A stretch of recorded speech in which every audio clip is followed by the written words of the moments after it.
are looking at video from the Greenville Daily News. They were first to report from the scene, and this is what they saw there. They carried a lot of it on Facebook Live, and you're looking at some of what they have recorded. As you watch that, we are keeping an eye on this situation. In fact, I want to switch to our live camera right now. We're about to hear from the fire chief who is on that scene. It appears that he is about to address the press.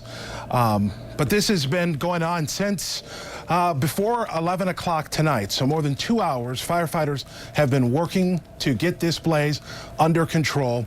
And really, it appears that they've not made a whole lot of progress.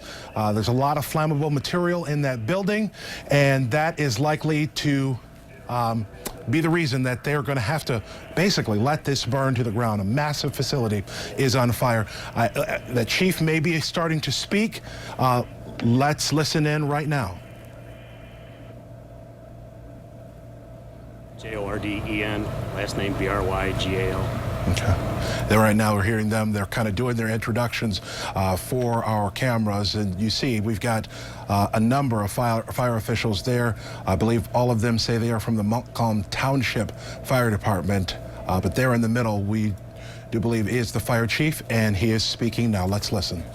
First it was for an entry alarm, and then it came in as a structure fire.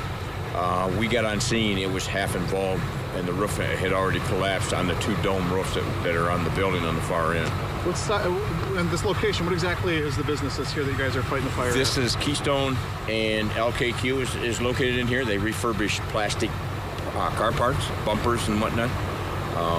And that's what most of it's inside there is plastic parts for cars. So. Okay, you guys roll up on scene, you said the building's half involved. What do you guys do at that point? At that point, it's pretty much just stay on the outside, surround and drown. We'll concentrate on stopping the fire first and putting it out at that point from the outside. We don't see anybody yet. I know it's early in the game here, but do you have any idea what could have potentially caused this fire? No idea. No idea at this point? No idea at this point. Passerby that made the phone call said it was at the far end where the offices were at, is where it started. When the call came in, that's what we were told. You don't know the cause. As far as investigating this, is there any reason to believe this fire might be suspicious in nature at this time? No, not at this time. Not this time? Okay. Where do you go from here? You guys get on scene. Did you immediately call for mutual aid? Do you have an idea how many fire departments are out here today? There's 10 fire departments assisting us here, and then we have 2 on standby for our locations that, of course, that we don't have. Once these departments have got on scene with extra, obviously, tankers and manpower, how are you going about fighting this fire? I've been told it's about a 14-acre campus. Exactly, what do you do to contain this blaze? Just keep it from going into surrounding buildings. We've got 2 fire departments down here just protecting the potato storage on this end because the wind is blowing it all in that direction. It took the flames from the far end, on the south end, right to the north. It just blew it right down through there. And the whole building is connected, and it has tunnels that run through it. So the fire was just tunneled right through it. Okay, any reason to believe anybody's inside of the fire at this time? When it started? No reason to believe that. I've talked to the manager of the company that's in there, and she didn't think anybody was in there either. So. Okay, I think, do you have any idea about how many employees there are here normally? They run 3 shifts. I would say on an average there's 40 to 50 per shift during the daytime. And in the evenings, I think they probably run a skeleton crew. Okay, and I think, from what I can gather, it sounds like they weren't really working this week. They had kind of a low, so it doesn't sound like there was any employees working there today? Correct. Okay, a fire of this magnitude, have you dealt with anything quite like this before? Nothing's this big. We've had a few big fires recently, but nothing quite this big. A comment I heard from a firefighter out there was there's not enough water in the county to extinguish this thing. I mean, do you agree with that? Like, how do you go about trying to contain this? The only thing you can really do is once it's gone through, when it went through the whole building. At that point, we couldn't even get trucks close enough to put water on it. You can't put manpower up there because it's so hot, and there's so many chemicals and hazardous chemicals and things in the building. Of course, you could probably hear the explosions inside. So our plan was to just stay on the outside and put water to it. But you can't even get close enough, so we're trying to wait for it to die down a little bit so we can get up there and get it put out. Do you know what kind of contents are in the buildings? As far as Other than the car parts? Right. I mean, it just seemed like the fire spread very quickly. By the time people got here on scene, maybe 10 minutes after it was called in, it was half involved. How did this fire spread so quickly? Because of all the fire load that's in there. You've got all the plastic parts for car parts, and it is big timber construction on the inside. The two dome ceilings. This used to be a storage area for Ore-Ida potatoes. The big dome ceilings are just wide open, and it just took right off. People point to a water tower nearby. I believe it's been decommissioned, so It's not in service. no hydrants. So how do you go about getting water to the scene of the fire? We've set up pump stations, multiple pump stations to the south and to the north. And we've just been running tankers back and forth and filling them and dropping porta ponds and pumping water. Are there any injuries at all today that you're aware of? None. There's good. Firefighters? No firefighters are injured yet. Okay, anybody else assisting on scene? EMS is here. The road commission's been helping out. Of course, the police, the sheriff's department. Anybody you can think of? Where do you go? Consumers is here, and DTE. Where do you go about from here as far as, I mean, this looks like it could burn for days. How do you go about investigating a fire like this? Well, what we'll end up doing is calling the state police, have the state police come in, and I'm sure the insurance company will do an investigation themselves.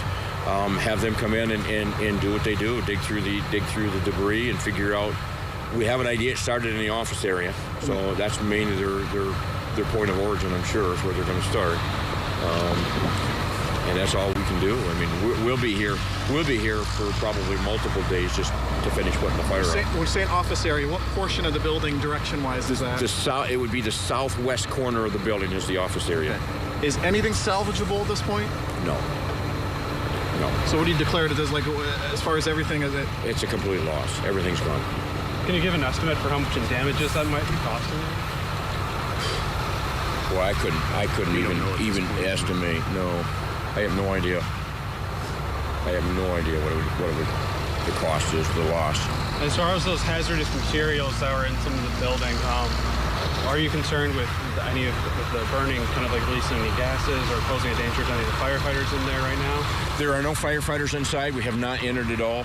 Our main concern is to keep it from spreading anywhere else.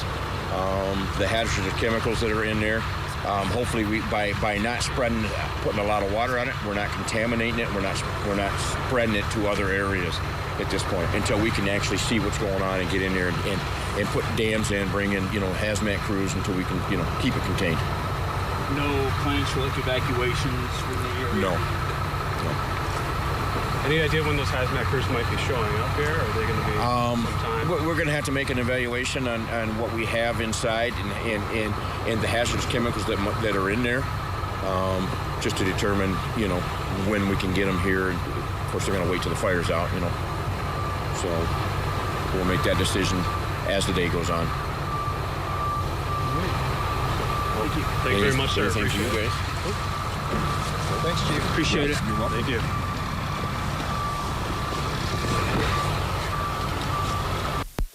And there you have it, the Greenville the Montcalm Township fire chief there addressing this large blaze, calling it the largest he's seen there at Keystone Automotive, a massive building there that houses actually more than one business. It also houses a business called LKQ. They do refurbishing there of plastic parts. So lots of flammable material in that building caused that fire to tear through very quickly. Firefighters say the initial call came in as some kind of an alarm, some kind of break-in possibly at the building. And when they got there, they realized what was triggering that alarm was indeed a fire. And in short order, the entire building was engulfed. Firefighters say they're taking what they call a surround and drown approach on this situation. We're told this is a 10-alarm fire. 10 local departments there are on the ground and battling this blaze. On your screen right now is video from the Greenville Daily News. They carried Facebook Live this fire toward the beginning of when it was burning, and you can see the intensity there. Big flames jumping from the building. The fire chief bringing up a good point there, that one of the concerns is on putting up too much of water onto the to the fire because that could cause some of those chemicals to spread into places they don't want. So they're really taking a measured approach in battling this fire. You're looking at now video that was captured really within the past hour or so. Our crew on scene capturing flames still roaring from that building, and the building going to be a total loss. The good news is the fire chief confirming that no one was believed to be inside, though typically during the day there would be 40 or 50 people working inside of that building. Now, Greenville's had a few big fires here recently, but the fire chief again saying that this fire, the one they're dealing with, the Keystone Automotive there, nothing like what they have seen in the past. This is at Vining Road, at Peck Road. It is to the east of M91. That's Lafayette Street, if you're familiar with the area. This is just north of Greenville there in Montcalm Township. That is where multiple fire departments are responding. Now, another impact that is happening because of all this, power outages. We are seeing from Consumers Energy news that about 1,000 people right now are without power. They're in the dark because of this situation. So we don't know how long it's going to take them to figure that out, or exactly why the power outages have happened because of that. And I'm going to ask our producer to just double check and make sure that number hasn't gone up. But at last check, almost 1,000 people were without power because of this. Obviously, we're dealing with cold temperatures, so if you know folks who live in that area north of Greenville, Montcalm Township, they could be experiencing a power outage, and it may be a time where you'd want to check on them. I'm double checking here on the outage map. We're told, yeah, 967 people without power there, right there in that area. This is the impacted area is north of Greenville, north of Carson City Road there, and it goes all the way up to West Sydney Road, where the power outages are taking place. So, and at this point, on the Consumers Energy map, they're saying they don't know the time of rest. Oh, no, they're saying an estimated restoration time of 4:30 in the morning. So that's an estimate at this point. So those crews are working to get that rectified, but we do believe those outages are connected to the fire. We're back live with our crew on the scene there, showing there the fire departments that have responded. You can still see that orange glow there in the background, showing the flames jumping from that building. This is a multi-department response. 10 departments are on scene there. The fire chief from Montcalm Township telling us that 2 departments are also on standby. And you can see that massive response there all up and down the street as they try to get a handle on this situation. They're calling their effort there a surround and drown. And obviously the biggest focus is on safety and on containment. They don't want to see this spread to anywhere else. They're using caution about how much water they pour on it, because pouring too much water could increase the possibility of contamination, as we do have some chemicals that are in that building because of the nature of the work, the automotive work being done there. The fire chief said that there were a number of explosions that happened there. There are tanks, there are propane tanks at that building. So all sorts of hazards here. The fire chief says, though, they have no idea on a cause on this.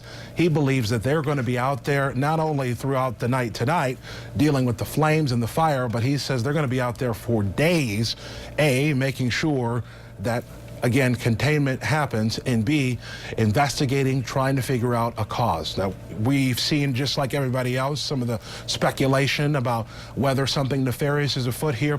The fire chief has not pointed to anything like that at this point. He says the plant had been closed for some time. They don't believe anyone was working at the time of the fire, but at this point, they're not saying anything that would point to it being suspicious, though they clearly haven't been able to rule anything out, as the effort right now is focused on getting the flames under control and getting that fire